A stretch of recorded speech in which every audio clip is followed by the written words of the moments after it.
Assalamualaikum warahmatullahi wabarakatuh. Selamat pagi, selamat berjumpa lagi di mata kuliah Psikologi Pendidikan. Di sini giliran kami dari kelompok 9 yang akan mempresentasikan dari materi dalam Psikologi Pendidikan. Di sini dari kelompok 9 ada yang pertama ada saya, Reza Fitra Abdillah, NIM 530141914. Yang kedua ada Jesse Nurita, NIM 530141915. Yang ketiga ada Muhammad Akmal Yakman, NIM 530141916. Yang keempat ada Saung Seta Pungkas Yuda, NIM 530141917. Di sini kelompok 9 akan mempresentasikan tentang teori belajar behavioristik. Yang pertama ada pandangan tentang belajar. Belajar merupakan proses perubahan perilaku, yaitu perilaku yang tampak dan perilaku yang tidak tampak. Namun, tidak semua perubahan perilaku merupakan perwujudan dari hasil belajar. Ada yang berasal dari faktor kematangan, seperti anak kecil yang berumur 9 bulan. Dia dapat berjalan karena dia telah mencapai kematangan untuk berjalan. Menurut Skinner 1958 menyatakan bahwa belajar merupakan suatu proses perubahan perilaku. Perilaku dalam belajar memiliki arti yang luas, yang sifatnya bisa berwujud perilaku yang tidak tampak atau inert behavior, atau perilaku yang tampak overt behavior. Sebagai proses dalam belajar dibutuhkan waktu sampai mencapai hasil belajar, dan hasil belajar itu berupa perilaku yang lebih sempurna dibandingkan dengan perilaku sebelum melakukan kegiatan belajar. Jadi, anak yang sudah melakukan kegiatan belajar pasti memiliki perilaku yang lebih sempurna dibandingkan sebelum dia melakukan kegiatan belajar. Selanjutnya, poin B ada prinsip-prinsip belajar. Yang pertama, ada penguatan atau reinforcement. Menurut Skinner, penguatan ada dua macam, yaitu penguatan positif dan penguatan negatif. Penguatan positif adalah sesuatu bila diperoleh akan meningkatkan probabilitas respon dan perilaku. Menyampaikan kata bagus setelah siswa merespon pertanyaan tertentu merupakan reinforcement positif. Reinforcement positif dibedakan lagi menjadi dua macam, yaitu reinforcement positif primer, yaitu reinforcement positif yang alami, misalnya makanan. Kemudian yang kedua, reinforcement positif sekunder, yaitu stimuli yang berhubungan dengan reinforcement positif primer, misalnya uang. Dalam hal ini, uang dapat digunakan untuk membeli atau untuk memperoleh makanan. Kemudian, reinforcement negatif merupakan atau dengan nama kata lain adalah sebuah hukuman. Reinforcement negatif juga dibedakan menjadi dua, yaitu reinforcement negatif primer dan reinforcement negatif sekunder. Jadi antara reinforcement primer dan reinforcement sekunder, baik itu positif maupun negatif, itu saling berhubungan. Untuk reinforcement sekunder itu adalah sebuah kalimat atau sebuah hal yang untuk mendukung reinforcement primernya. Jadi kedua hal itu sangat berhubungan. Kemudian yang kedua ada hukuman atau punishment. Hukuman dimaksudkan untuk memperlemah atau meniadakan perilaku tertentu dengan cara menggunakan kegiatan yang tidak diinginkan. Dalam belajar, pemberian hadiah lebih efektif daripada memberikan hukuman untuk merubah perilaku siswa. Jadi, lebih baik memberikan hadiah daripada memberikan hukuman. Yang poin 3 ada kesegeraan pemberian penguatan. Penguatan yang diberikan setelah perilaku muncul akan menimbulkan efek terhadap perilaku yang jauh lebih baik dibandingkan dengan pemberian penguatan yang diulur-ulur. Misalnya, anak yang memenangkan suatu perlombaan, kemudian langsung diberikan hadiah, efeknya akan lebih baik daripada pemberian hadiah yang beberapa hari kemudian. Kemudian, yang keempat, ada jadwal pemberian penguatan, schedule of reinforcement. Penguatan dapat diberikan secara terus-menerus atau berantara. Jika setiap proses diikuti dengan penguatan, maka tindakan ini dinamakan pemberian penguatan secara terus-menerus. Sebaliknya, jika sebagian proses yang mendapatkan penguatan, maka tindakan ini dinamakan pemberian penguatan secara berantara. Kemudian yang poin 5, ada peranan stimulus terhadap perilaku. Ada beberapa stimulus yang mempengaruhi perilaku, yaitu yang pertama ada petunjuk. Petunjuk ini bentuknya beraneka ragam dan memberikan pemahaman kepada setiap orang mengenai kapan harus mengubah perilakunya dan kapan tidak harus mengubah perilakunya. Yang kedua, ada diskriminasi. Diskriminasi dilakukan dengan cara menggunakan petunjuk, tanda, atau informasi untuk mengetahui kapan suatu perilaku akan memperoleh penguatan. Agar siswa dapat belajar diskriminasi tentang perilaku, mereka harus memperoleh balikan atau respon yang benar dan salah. Yang ketiga, generalisasi. Generalisasi setiap anak didik dapat berlangsung begitu saja. Agar generalisasi itu terjadi pada diri individu, maka generalisasi harus direncanakan. Program yang berhasil digunakan di dalam pelajaran PPKN misalnya, dapat dialihkan kepada pembelajaran lain seperti IPS, agar terjadi generalisasi perilaku. Proses pengalihan tersebut diharapkan siswa mampu belajar di berbagai situasi. Teori belajar classical conditioning. Teori ini dikembangkan oleh Ivan Pavior. Dia mempelajari bagaimana anjing percobaannya menjadi terkondisi untuk berliur walaupun tanpa makanan. Dari eksperimen tersebut, Pavior menarik kesimpulan bahwa dalam diri anjing akan terjadi pengkondisian sensi selektif berdasar atas penguatan selektif. Anjing dapat membedakan stimulus yang disertai dengan penguatan dan stimulus yang tidak disertai dengan penguatan. Contoh stimulus tidak terkondisi daging, yaitu responnya tidak berkondisi. Stimulus netral atau bel, tidak terjadi respon. Untuk menimbulkan respon yang terkondisi, ditempuh dengan jalan memberikan stimulus berkondisi, berbarengan atau sebelum diberikan stimulus alamiah.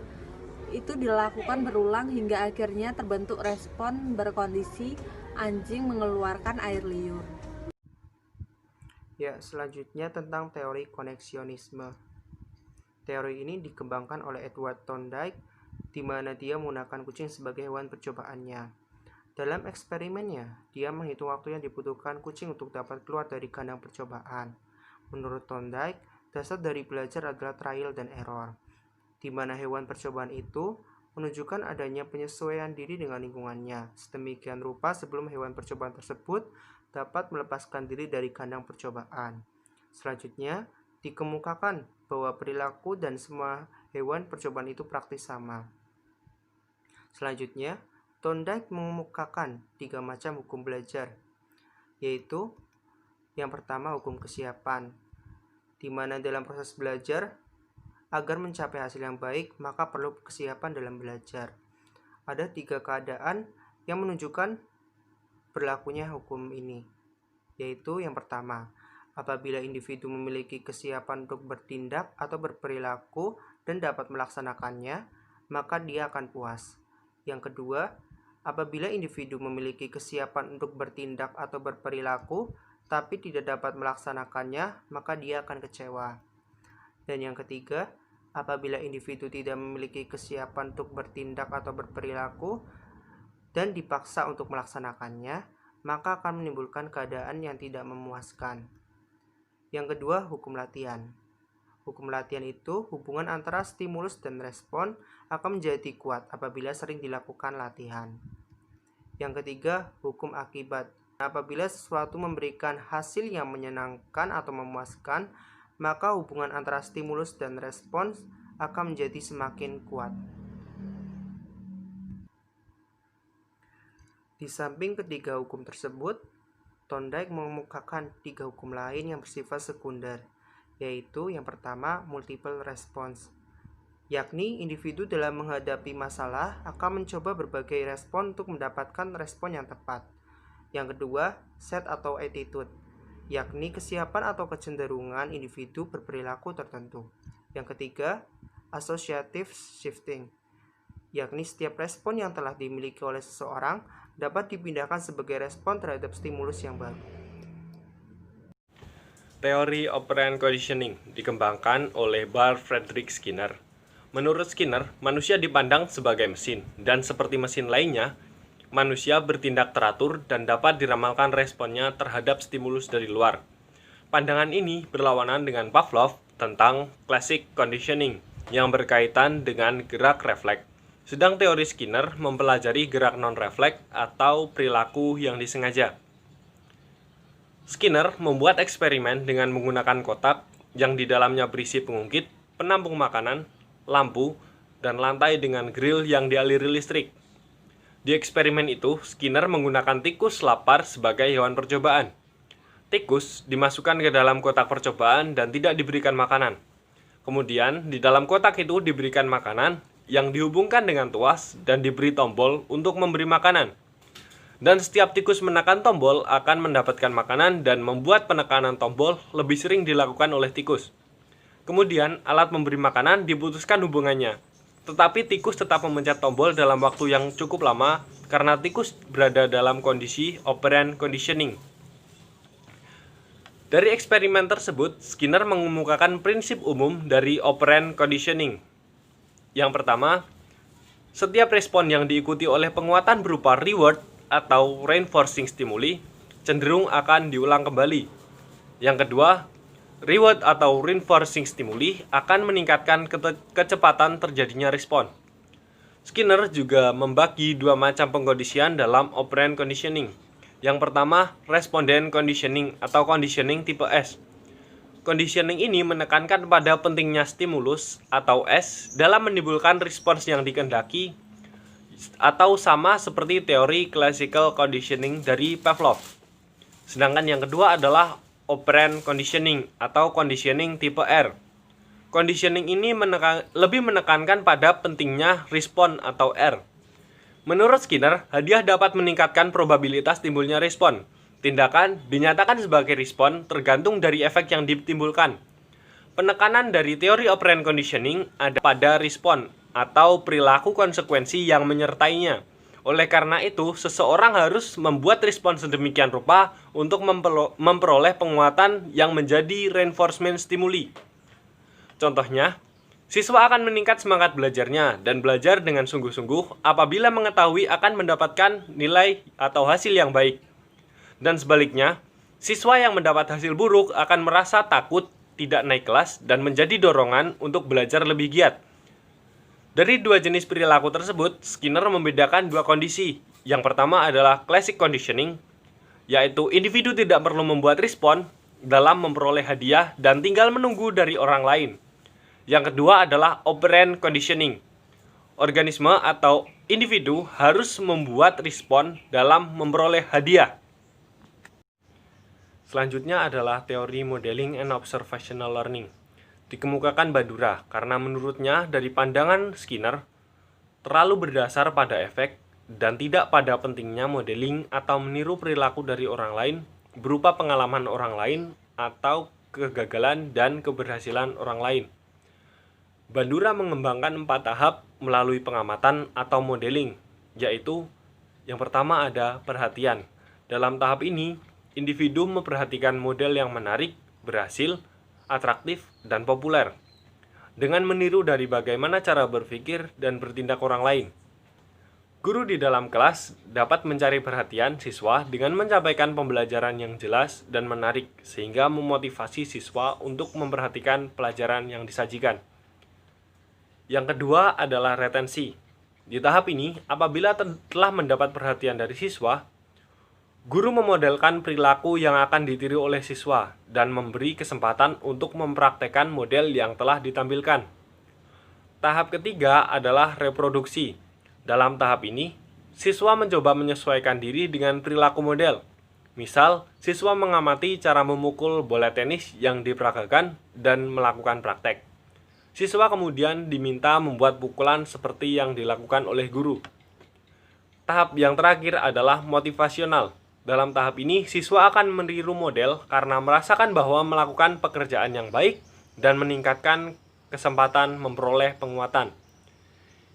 Misal, siswa meniru cara bermain pemain populer dan berharap menjadi pemain yang populer juga.